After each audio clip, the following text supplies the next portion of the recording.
दोस्तों, इंसान दुनिया में किसी भी चीज को नजरअंदाज कर सकता है, लेकिन अगर आप सोना पहनकर घूम रहे हैं तो लोगों की नजर आप पे एक न एक बार जरूर पड़ेगी, क्योंकि चमचमाता पीले रंग का सोना न केवल दिखने में शानदार लगता है बल्कि उसकी कीमत भी आसमान छूती है।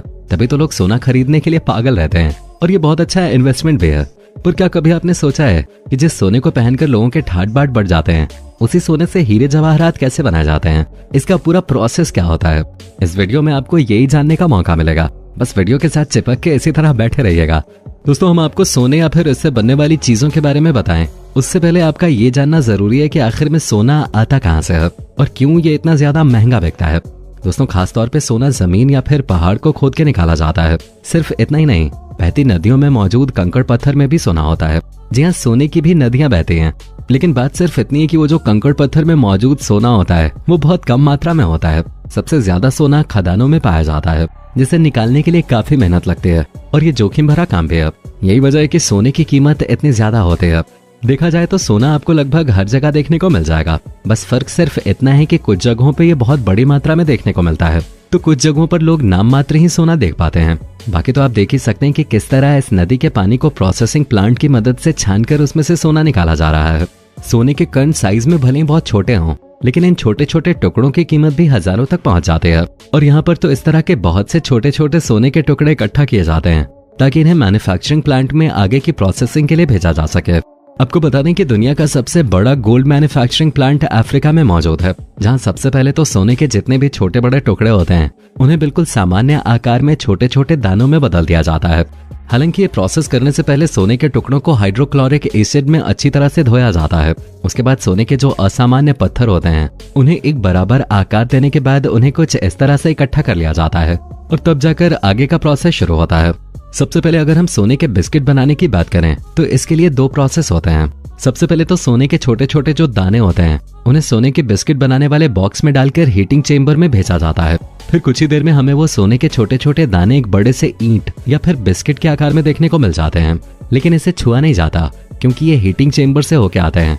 इसलिए इन चमकते सोने के बिस्किट को उठाकर ठंडा करने के लिए इन्हें ठंडे पानी में डाल दिया जाता है और फिर पानी के अंदर ही इनकी अच्छे तरीके से सफाई होती है ताकि सोने के बिस्किट के अंदर बढ़िया तरीके की चमक आ जाए।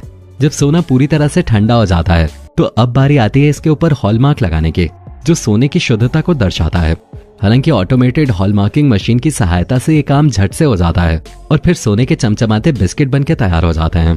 पर दोस्तों, जाहिर सी बात है कि जब इतनी बड़ी फैक्ट्री है और सोने का इतना सारा काम हो रहा है तो कुछ न कुछ खराब मटेरियल तो निकल ही जाएगा। पर सोने के खराब मटेरियल को फेंका नहीं जाता, बल्कि इन्हें पिघलाकर वापस से सोने के बिस्किट का परफेक्ट आकार दिया जाता है। यानी कि ये पूरा प्रोसेस तब तक होता है जब तक सोना पूरी तरह से बिस्किट का आकार न ले ले। दोस्तों, सोने के चमचमाते बिस्किट कैसे बनाए जाते हैं ये तो आपको पता चल ही गया है, लेकिन सोने के बिस्किट को खरीदने की हिम्मत हर किसी में नहीं होती, क्योंकि पहली बात तो ये बहुत महंगे होते हैं। दूसरी बात, आप इन्हें अपने साथ लेकर नहीं घूम सकते। पर जो चीज हम लेकर घूम सकते हैं वो है सोने से बनने वाले जेवरात, जिसे खरीदने के लिए लोग अपना घर बार तक बेचने को तैयार हो जाते हैं। अब जैसे कि सोने की चेन को ही ले लीजिए, जिसे पहनना हर किसी को पसंद है। वैसे तो पहले के समय में कारीगरों के लिए हाथ से सोने की कोई भी चीज बनाना काफी ज्यादा मुश्किल हो जाता था। उन्हें हर एक बारीकी पर ध्यान देना पड़ता था। सोने को पिघलाने से लेकर उसे आकार देने तक हर एक काम हाथ से होता था। जहाँ सबसे पहले तो सोने को पिघलाकर उसकी छोटी छोटी रॉड बनाई जाते थे और फिर उस रॉड को रोलर मशीन से बार बार गुजार कर पतले से तार के रूप में बदल दिया जाता था। हालांकि तार उतना भी ज्यादा पतला नहीं होता था, इसलिए डाई मशीन का इस्तेमाल किया जाता था, जहाँ पहले तो तार को बड़े छेद से खींचते थे और फिर छोटे छेद से खींचते थे और उसके बाद उससे भी छोटे छेद से तार को खींचकर उसे पतला बनाया जाता था।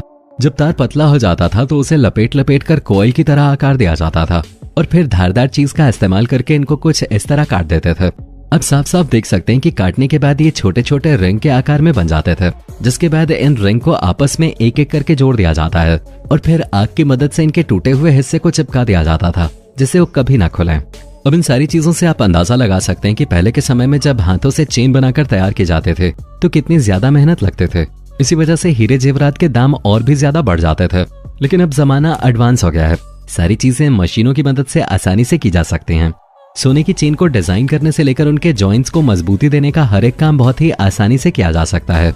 और अगर आपको हमारी बातों में रत्ती भर भी शक है तो नजारा आप साफ साफ देख सकते हैं कि कैसे ये मशीन फटाफट सोने की चेन बनाकर तैयार कर रही है और पूरा काम इतने परफेक्ट तरीके से होता है कि देखने वाला तो बस देखता ही रह जाए।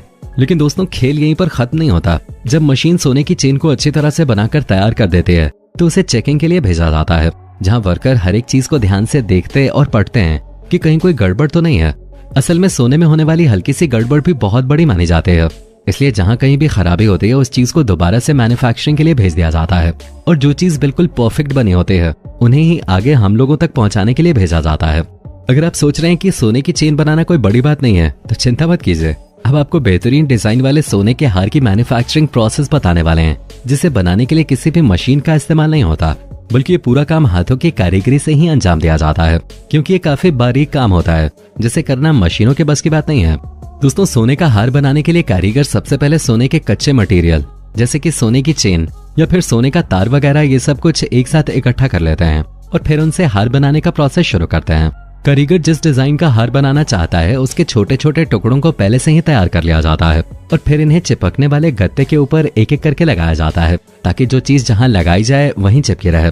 अब जैसे ही हार का डिजाइन तैयार होता है उसके बाद कारीगर इन सभी टुकड़ों और सोने की चेन को आपस में जोड़ने के लिए चिपकाने वाले पेस्ट का इस्तेमाल करते हैं। कुछ देर बाद ये चिपकाने वाला पेस्ट सूखकर मोटी परत में बदल जाता है और फिर हार को आग के प्रेशर से मुलायम करके उसे उठा लिया जाता है और इस तरह लोगों के दिलों की धड़कन बढ़ाने वाला खूबसूरत सा हार बनकर तैयार हो जाता है। अब बारी आती है हाथों में पहने जाने वाले कंगन और ब्रेसलेट के, जिसके लिए सोने के छोटे छोटे दानों को हीटिंग चेंबर में डालकर अच्छी तरह से पिघलाया जाता है और फिर पिघले हुए सोने को लोहे के फ्रेम में डालकर उसे एक पतली सी पत्ती का आकार दे दिया जाता है। फिर उसे हथौड़े से पीट पीट कर और भी ज्यादा पतला किया जाता है और फिर उसे रोलर मशीन से दबाकर और भी ज्यादा पतला और लंबा बनाया जाता है। हालांकि हाई प्रेशर वाली अगर मशीन है तो इस काम को और भी ज्यादा आसानी से किया जा सकता है। और जैसे ही ये पत्ती पतली हो जाती है उसके बाद इसे काटकर 2 टुकड़ों में बांट दिया जाता है और अब इन्हें रोलर मशीन में एक बार फिर से डालकर पतला और लंबा किया जाता है, जिसके बाद इन दोनों पत्तियों को जोड़कर आग की मदद से एक साथ मिला देते हैं। और अब बारी आती है इन्हें फ्रेम में डालकर कंगन का आकार देने की। इन सब के बाद कंगन को अच्छी तरह से चमकाया जाता है और जाहिर सी बात है इन प्लेन कंगन को तो कोई खरीदेगा नहीं, इसलिए इन्हें आकर्षक बनाने के लिए इनके अंदर डिजाइन बनाए जाते हैं, जिसके लिए CNC मशीन की मदद ली जाती है। ये मशीन कंगन को किसी भी तरह का खूबसूरत डिजाइन दे सकती है और जो लोग सोने के लॉकेट में अपना नाम लिखवाते हैं या अलग अलग तरह के डिजाइन बनवाते हैं उन्हें बनाने के लिए लेजर टेक्निक का इस्तेमाल किया जाता है। जी हाँ, असल में लेजर टेक्नोलॉजी के द्वारा सोने की प्लेट में कटिंग करके बिल्कुल परफेक्ट शेप तैयार किया जा सकता है। आप देख सकते हैं कि कैसे सोने के ऊपर लेजर की किरणें इस्तेमाल करके इसे काटा जा रहा है और इसी टेक्नोलॉजी की सहायता से आप सोने की खूबसूरत डिजाइन को बनवा सकते हैं या फिर अगर चाहें तो सोने से अपना नाम लिखवा कर उसे लॉकेट के रूप में ढलवा सकते हैं। ये सारा काम आसानी से हो सकता है। उम्मीद है आपको वीडियो से काफी कुछ जानने का मौका मिला होगा। बाकी आप वीडियो पे क्या कहना चाहते हैं कमेंट में फटाफट लिख भेजिए और सब्सक्राइब बटन को भी दबाना मत भूलिए।